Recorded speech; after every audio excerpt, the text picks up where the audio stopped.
What happens when two seasoned business leaders get together? They talk shop, of course. Sit back and listen in as Scott DeLong and Vince Moiso share from their experience around current issues facing executives, entrepreneurs, and their leadership teams. The CEO Podcast starts now.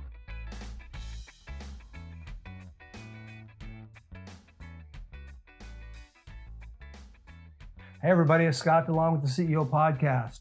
For those of you that don't know, you can catch us on both Spotify and Apple Podcasts. In addition to that, YouTube. So we used to do this message at the end, but we found out that it's better to do it at the beginning. People listen to the beginning. So here we go. So we are on Apple Podcasts and Spotify as well as YouTube. So hope you continue to check us out, like and share. We appreciate all the comments. You can get a hold of us at scottandvince@gmail.com. Questions, comments, challenges, all of that stuff. So, and give us topics. We want your feedback. We want to hear from you. And also, you know, if you're on whatever your favorite channel is, Apple Podcasts, Spotify, please leave us reviews. Reviews are good. We'd love to hear from you if you like it or not. And if you're so inclined to watch on every so often, if you'd like to watch on YouTube, I got better advice. If you like it, give us 5 stars. If you don't, send me an email. Let's talk. That's a good one. Okay, let's go that direction. Well, subscribe to our channel on YouTube. We would love it, and we'd love to see your comments there. And then, as Scott mentioned, provide us any feedback. You can email us any feedback or topic suggestions. Wonderful. Would be great. So we've been on a kick lately about talking about employees and staffing and all that kind of stuff. So we had one a couple weeks ago on retention, employee retention, which is a big deal. The following week, we had an employment lawyer. So we had employment law, and we can go deeper and deeper and deeper on that. That was really good. Well, it'll be a part two, right? I think so. We do. There's so much to talk about with that. I think that is worthy of a part 2. But then I just came across one today with a coaching client that I had that was talking about an employee issue, an accountability issue, and how to manage appropriately, not be that micromanager, but manage to get the work done and manage with this people-centric approach that both you and I believe in. And so that was a really good coaching session. So we thought that we'd talk a little bit about that. We're going to have problems at work, right? There's going to be people that just have issues. If they're the right people or not the right people, those are 2 different issues. And then the third issue is what's happening if the performance starts to wane. How do you come around and deal with that with this employee-centric position that we like to talk about?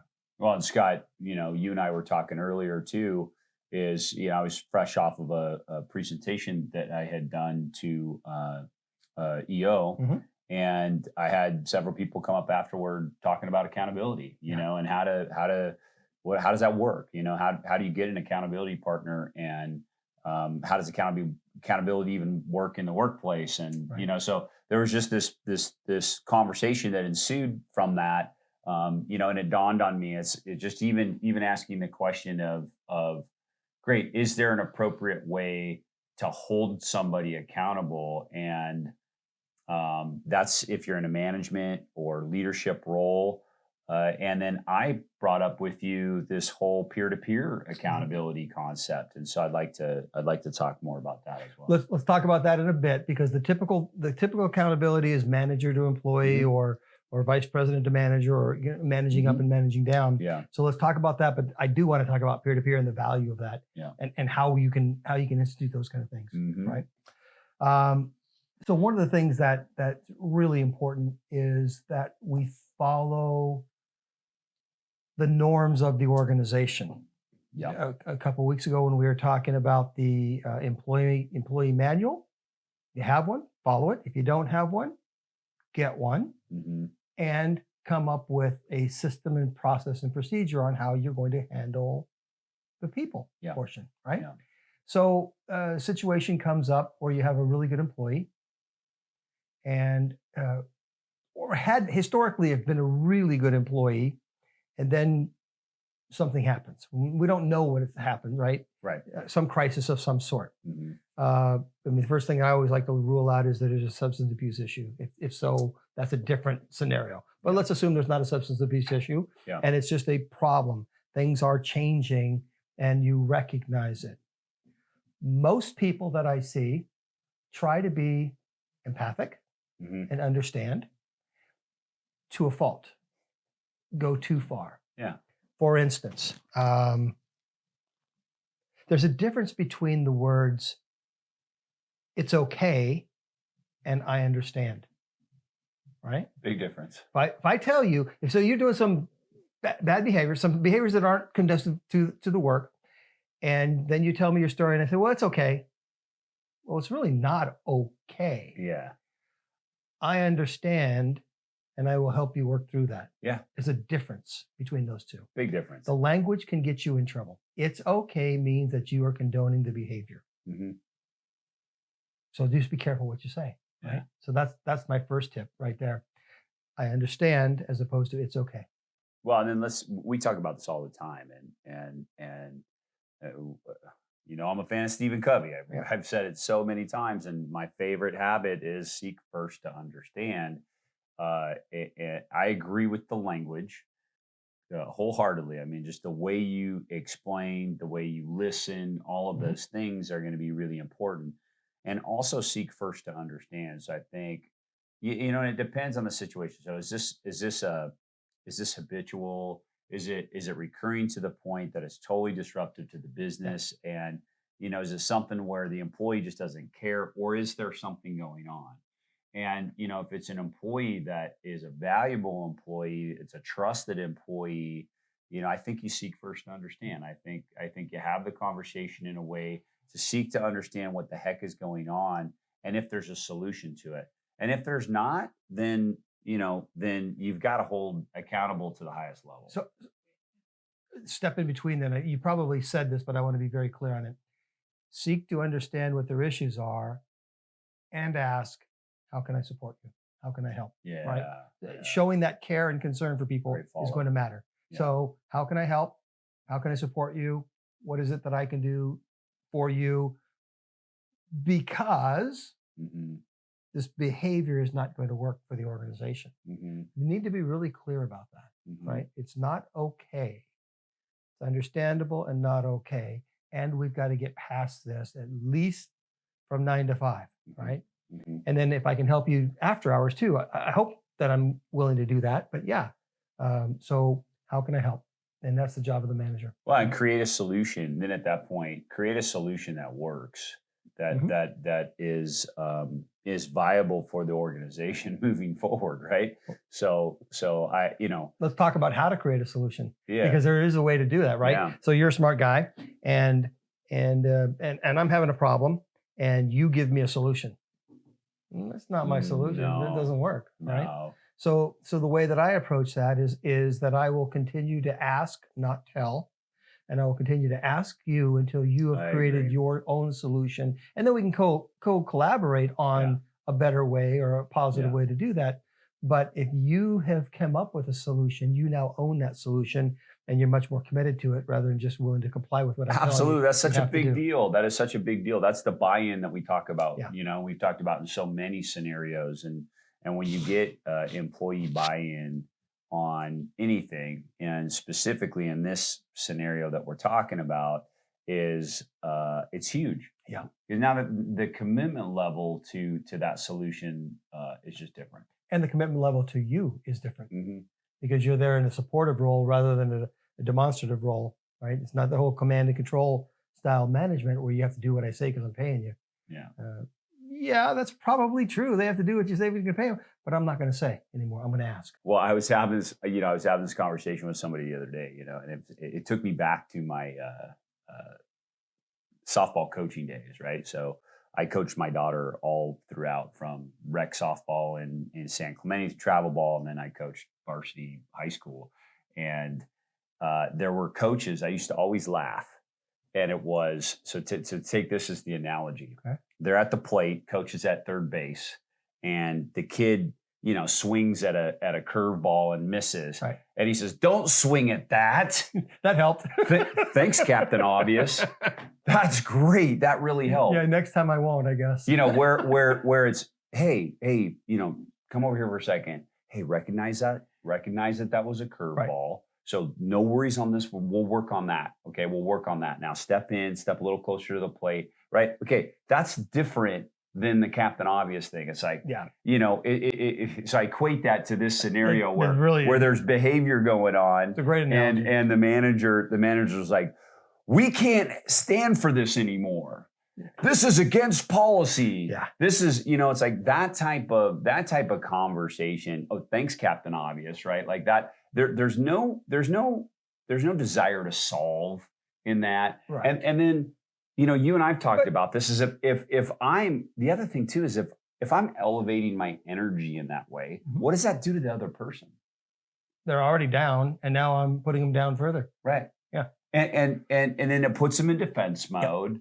Yeah. They're unlikely to get vulnerable with you, tell you what's going on, things like that. It's just, you've got to create, what do we talk about? Psychological safety. That's right. Right? So create a safe environment for the person to just have a conversation, especially if they're a valued employee. And this doesn't mean you're a doormat. People that people are walking all over you as well, right? You need to have your boundaries as well. And here's one of the real reasons that you need to have those, not just for you and this employee, but the other employees there are watching you and watching how what you're putting up with, what they're getting away with. Remember how they're going to interpret it, right? You're being compassionate and empathetic to this person, and then people are interpreting it in another way. Yeah. Look what she can do, or look at what he can get away with, and because of whatever, and they put their own interpretation. You asked a great question. I think you said, in this scenario that we were talking about before, you said, would you do that for this person? Would you do that for that person? And my answer was immediately, I would. Yeah. And that should be the answer, because if your answer is no, then there's a disconnect. You got the wrong employee here, or the wrong employees over there, right? Or you're the wrong manager, the wrong manager. Right. There's a problem with that, right? Something's got. So if you're going to tolerate behavior from one, you need to tolerate the behavior from the other. And if you don't, you're letting yourself up to that lawsuit we talked about last week, right? Agree. So being consistent in your approach, the tolerating. So, but let's keep going down the management style, right? And the tools that are available to managers. Everyone knows about a verbal warning. Well, what is a verbal warning, right? The verbal warning is being clear on what behavior is acceptable and what's not, and labeling as such. I'm going to have to give you a verbal warning. I'm going to write this one down. I'm going to write it and keep track of it. Yep. Because if you don't, it didn't exist. Yeah. Right. Then the thing that you can do is you can do a write-up, a written warning, right? And then there's policies that say if you have 1, 2, or 3, we'll fire you, or those sorts of things. I'm not a big fan of the written write-up nearly as much as the other tool, which is the performance improvement plan. I don't know if you guys use one or not, but I love the performance improvement plan. And the one that I've worked with and used in my organization is one that puts as much responsibility on me, the employer, as it does the person who has to come up with the improvements themselves. What do you mean by that? Okay, they probably have 1, 2, or 3 behaviors that need to start, getting to work on time, getting your work done on time, communicating properly. Right? Yeah. Those are usually what they revolve around, right? So there's 1, 2, or 3 things that they have to work on. I have a list of 5, 6, 7 things that are my responsibility to help you get those things done. Yeah. What I'm going to help with, what I'm going to follow up with, what I'm going to check on, how we're going to go do that. So when you look at my performance improvement plan, the list of things for me to do are greater than the list for the employee to do. There's something in that psychology that says I'm here with you, right? There's also something on when you get down to the lawsuit, that says I did all of this, which is more than what I've asked of them, and they still couldn't do that. They didn't fit. We had to let them go. Yeah. So it's really a cool tool. It can be. Let me just say this.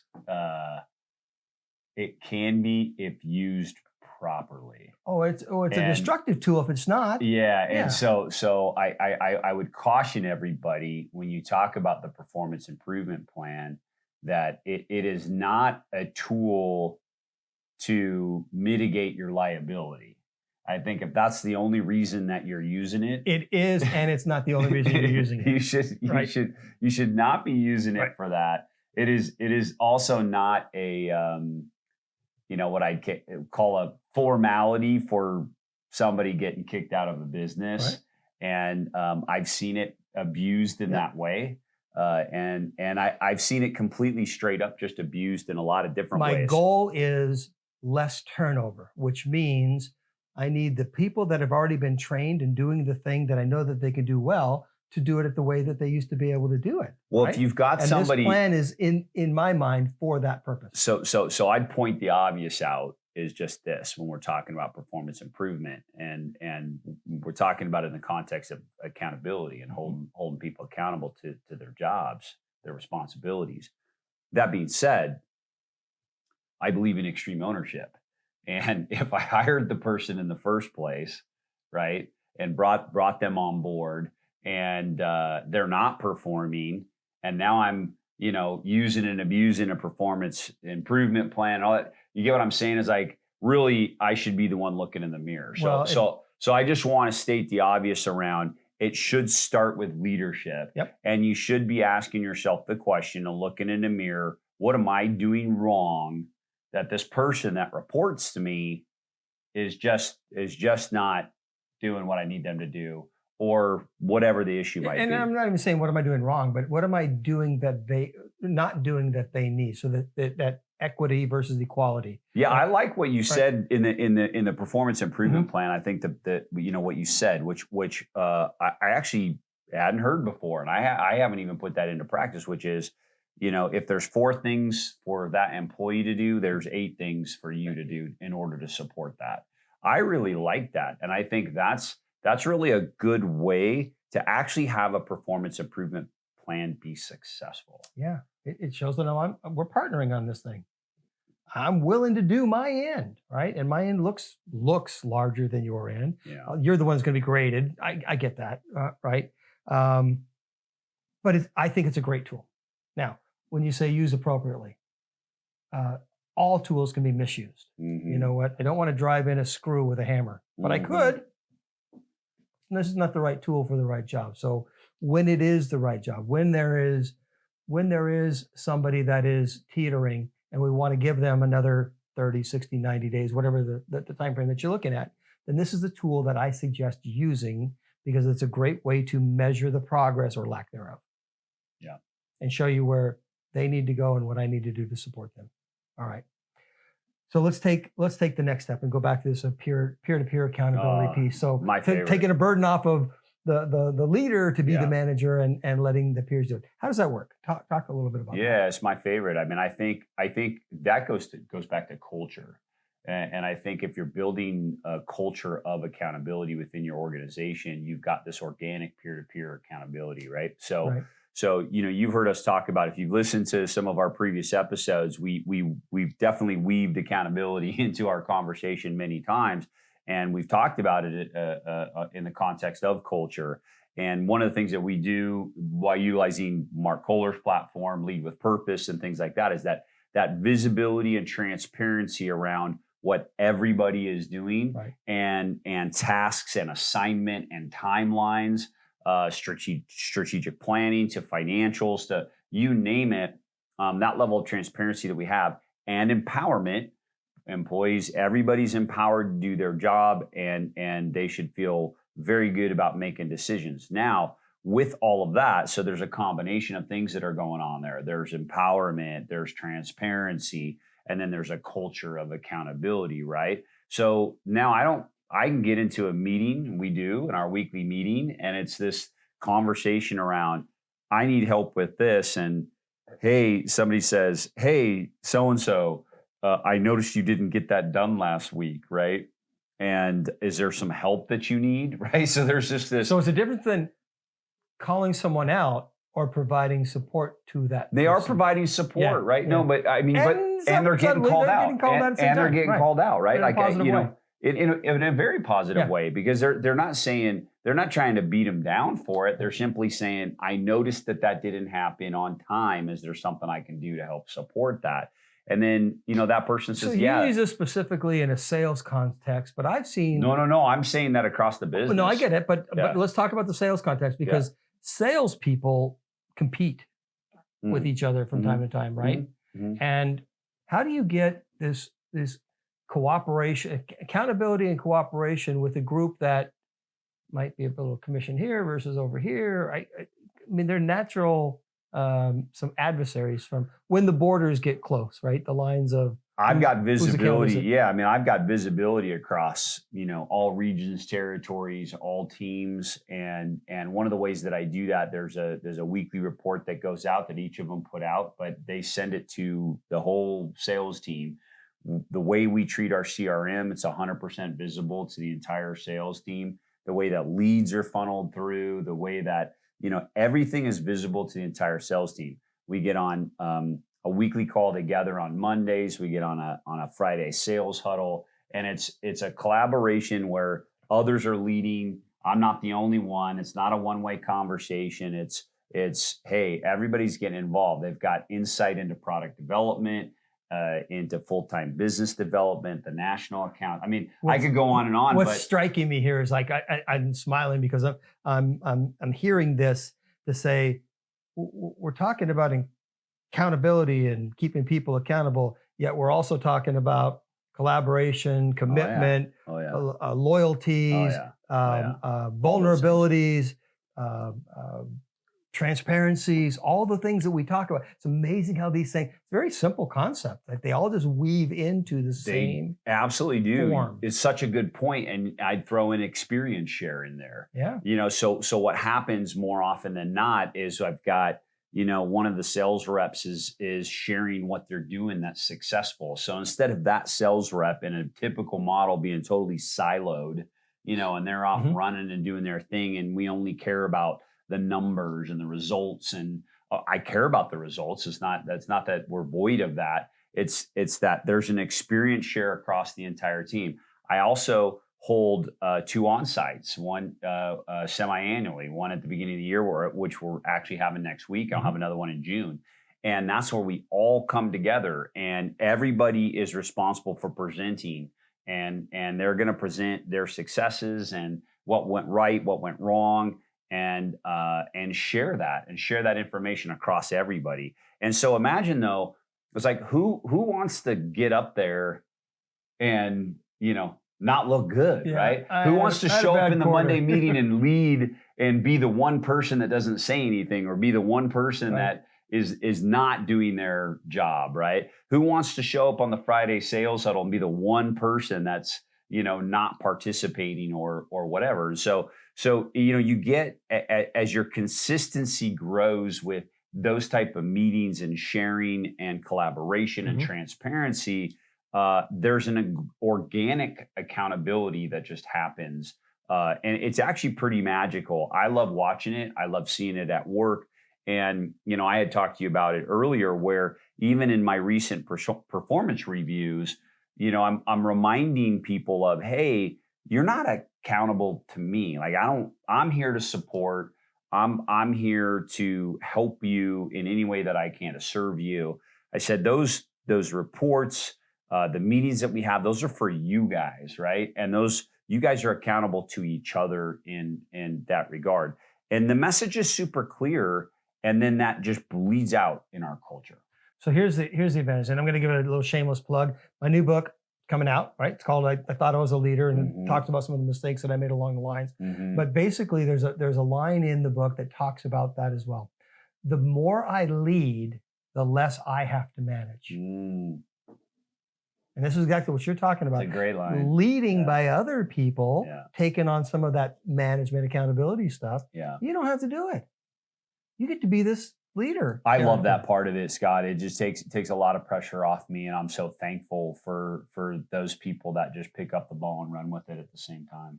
Well, but that goes into the empowerment piece as well. They like having that level of responsibility or ability to work with other. I mean, people like that. No one likes being this pigeonholed in this little jaw. Maybe some union folks that put the screw on that board, they might like that because they get their paycheck. But people that we're dealing with in the professional services work, right, want more. They want to be able to do more. And if I can help and support my peers, that's a good feeling for me too. Might take me a little time, not going to cost me any sales. Might take me a little time, but it feels good. Definitely worthwhile. Hey, we're getting towards the end. That went pretty fast, just like most of them do. It does. The concept here of holding people accountable is important. Being fair, being consistent, understanding where they are, not accepting that the behavior is okay. It's not okay, but I understand. Huge difference between those two. Use that, right? And then lead more so you can manage less. I love that. I mean, those are the keys from what I just heard. I got nothing else to add. I'm telling you, this stuff is all simple. It is. It's just not easy. And the one thing that I really like that you said is just how, and I'm going to use the word symbiotic, that when you talked about commitment and loyalty and empowerment and, accountability, you start to use those in the same sentence, and they're all symbiotic. And that's ultimately what creates that culture. And lower turnover. Yeah. Right. No question. And the culture is what's going to keep people around. So I think, listen, all the different topics that we've talked about, whether they're employees, employee morale, accountability, whether it's finances, whether it's sales, anything that we've talked about, teams, trust, leadership, all that, all boils down to taking care of people, and they will take care of you. Agree. All right. Cool. That was a good one, man. All right. Okay. So I can't believe we're already cooking on season 4 here. We're cranking through it. Yeah. And Definitely. Looking forward to a lot of really, really great guests moving forward. So until next time, thanks for listening. Cheers. Thank you for joining us for the CEO Podcast. Please visit us at theceopodcast.net, where you can learn more about our co-hosts and listen to past episodes. If you would like to have a discussion and dive deeper into any topic, there is also an option to contact Scott or Vince to schedule some time with them. Thanks for listening.